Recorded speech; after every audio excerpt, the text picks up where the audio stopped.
దక్షిణ అయోధ్యగా పేరుగాంచిన భద్రాద్రి శ్రీ సీతారామచంద్రస్వామి కొలువైన ప్రాంతంలో భద్రాచలంలో అక్రమ నిర్మాణాలు భారీగా పెరుగుతున్నాయి. గిరిజన ప్రజల ప్రాంతంగా ఎస్టీ నియోజకవర్గంగా ఉన్న ఈ ప్రాంతం గిరిజన సంప్రదాయాలు, సంస్కృతి మేళవింపుతో రామయ్య సేవలతో కలకలలాడుతూ ఉండేది. కానీ ప్రస్తుతం భద్రాద్రిలో ఆ పరిస్థితి కనుమరుగయ్యాయనే ఆరోపణలు వెల్లువెత్తుతున్నాయి.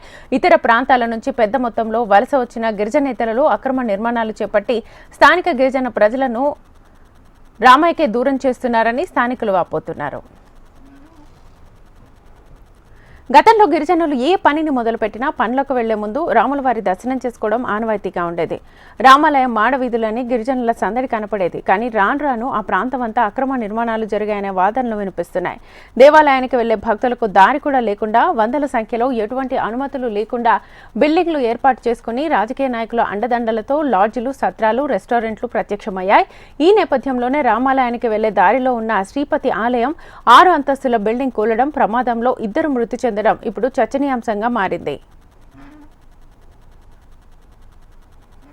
ఎటువంటి అనుమతులు లేకుండా ట్రస్ట్ పేరుతో రాజకీయ పలుకుబడితో అక్రమ నిర్మాణం చేసి అమాయక కూలీల చావుకు భవన యజమాని శ్రీపతి శ్రీనివాస్ కారణమయ్యారని స్థానిక ప్రజలు ఆగ్రహం వ్యక్తం చేస్తున్నారు.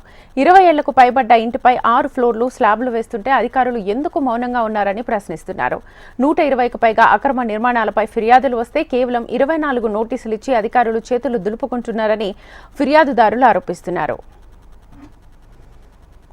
తెలంగాణలో ఏ పార్టీ అధికారంలో ఉంటే ఆ పార్టీతో స్నేహంగా మెలుగుతూ హోటల్స్, రెస్టారెంట్లు, లాడ్జిలు, హాస్పిటల్స్ ఇలా పలు వ్యాపార సముదాయాలన్నీ అక్రమంగా నిర్మించడంతో భద్రాచలం ఇప్పుడు డేంజరస్ లివింగ్ ప్రాంతంగా మారిందని స్థానికులు వాపోతున్నారు.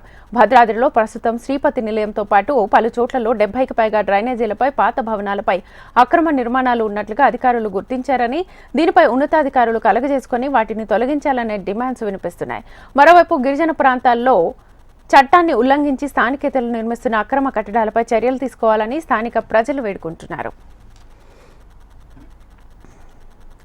రామయ్య సన్నిధికి వచ్చే భక్తులకు ఆధ్యాత్మిక భావన కలిగేలా ప్రభుత్వమే ఆయా భూముల్లో అభివృద్ధి చేయాలని పలువురు కోరుతున్నారు.